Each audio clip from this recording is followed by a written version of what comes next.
To use one of these backpack vacuums, all we need to do is you first need to plug in the long extension cord into the wall. You have to have it plugged into the wall, otherwise that will not work. And once you've done that, you can see right here we'll have the switch on our waist belt. You can put this vacuum on your back, obviously, because it's a backpack vacuum.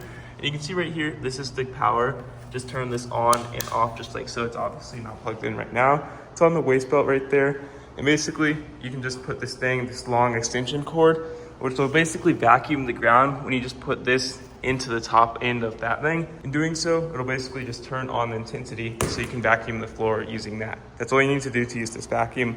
Very, very simple to use, just one setting. If you want to empty this vacuum, all you need to do is you can just unopen this top compartment right here, and this should basically fix most of your problems, just taking off this piece like this.